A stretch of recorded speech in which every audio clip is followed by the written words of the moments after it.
Did you get the question, Mr. Martinez? Opo, pero hindi po ako nasa kooperatiba. I don't know about that.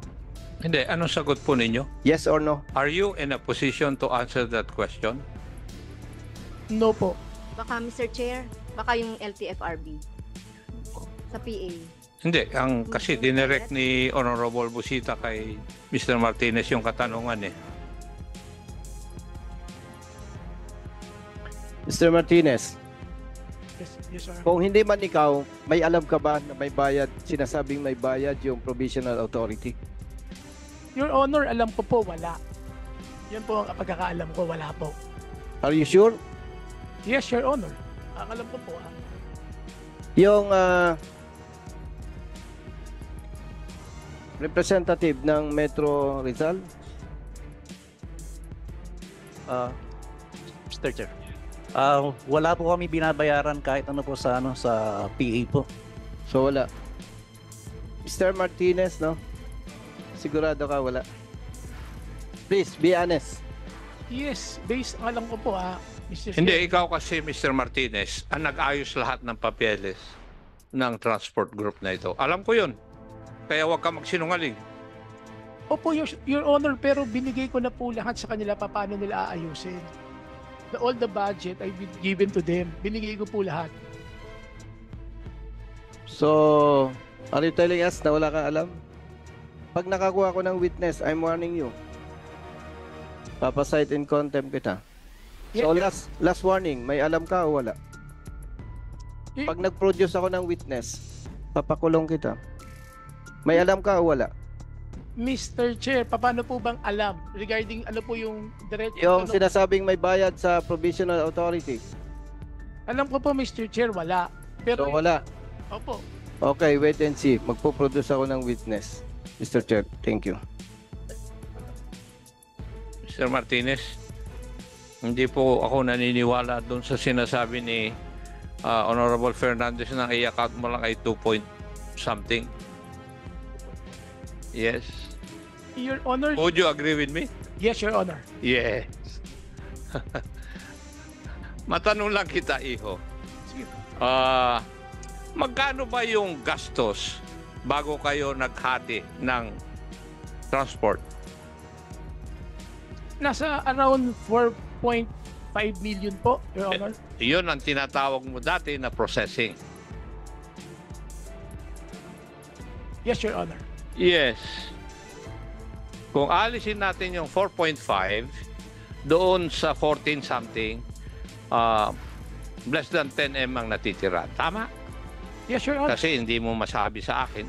Sinabi mo yung 16M minus 2, 14 something ang matitira, yung 2 sinabi mo commission mo Yes, Your Honor. kanina. So may natitira na 9.5. Ang tanong ko, saan napunta yon? Sa kooperatiba po, binigay ko po lahat, Aha. Your Honor. Binigay mo po lahat sa kooperatiba. Yes, Kagaya ng tanong ni Honorable Fernandez, may ebidensya ka ba na naibigay sa kooperatiba?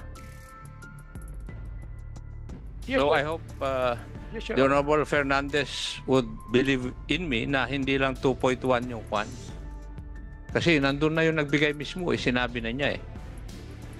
So 9 point something ang naibigay sa kooperatiba as per your allegation.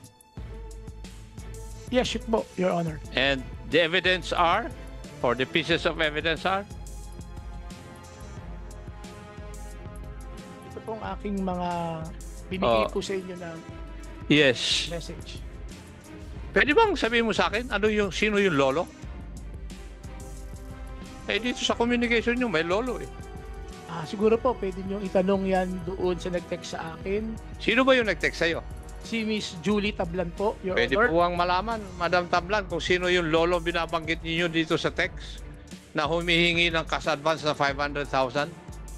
Opo, yun po yung tawag ko lang kay Chair. Yung akin din pong dating boss, ganun din po ang tawag ko sa lolo po. Sino yun? Si Chairman Raul po.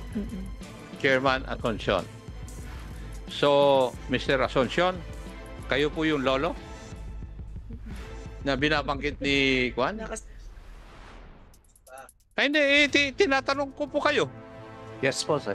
Yes. So, umamin din po kayo na sinabi nyo kay Madam Tablan na mag-cash advance kayo ng 500,000 kay Mr. Martinez?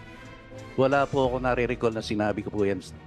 Your Honor. Ginagamit po niya yung pangalan nyo para mag-cash advance ng 500,000. Sige, maghulugan na kayo ngayon. Hindi po Para sa... kayong mga pulis na inimbestigahan ko. Your Honor, talagang hindi ko po alam yung 500,000 na sinasabi.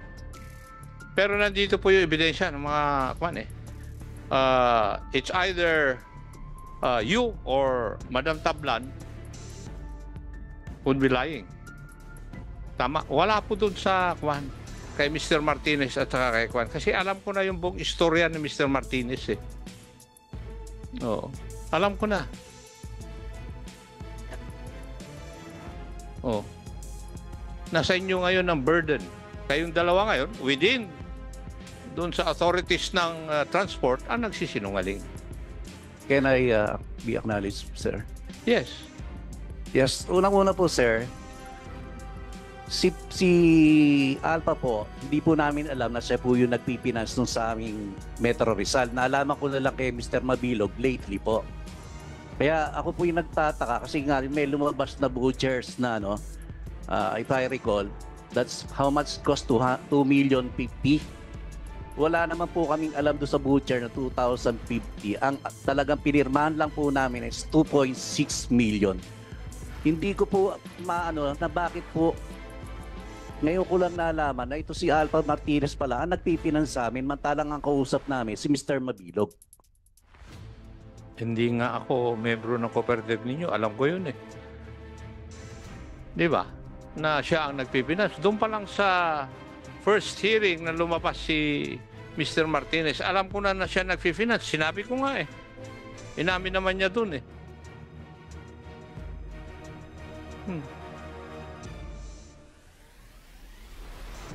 Kasi yung sinasabi ninyong pangalan, kumpare ko eh. Kaya hindi magsisinungaling sa akin. From the very start, alam ko na yung istorya. Kaya para na rin kayo yung mga pulis eh, naghulugan nung malaman yung ebidensyang hawak ko. Diba?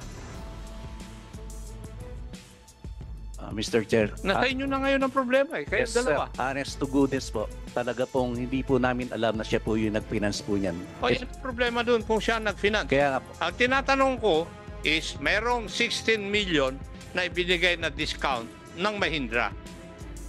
Nabawasan yung kanyang 2 million na commission. May gastos na 4.5 according to Mr. Martinez. So may natitira less than 10M. Where did that go? According to Mr. Martinez, nasa inyo, binigay sa inyo.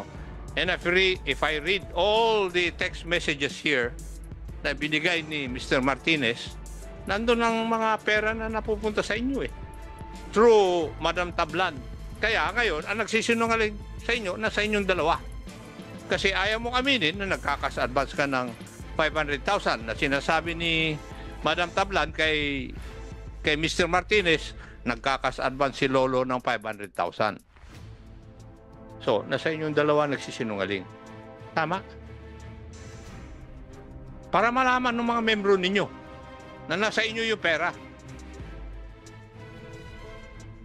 Hindi ko lang alam kung kanino napunta sa inyong dalawa.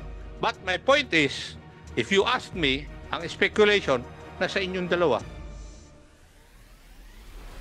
Madam Tablan, hindi ba lahat dapat ng donations ay nasa book of accounts ninyo?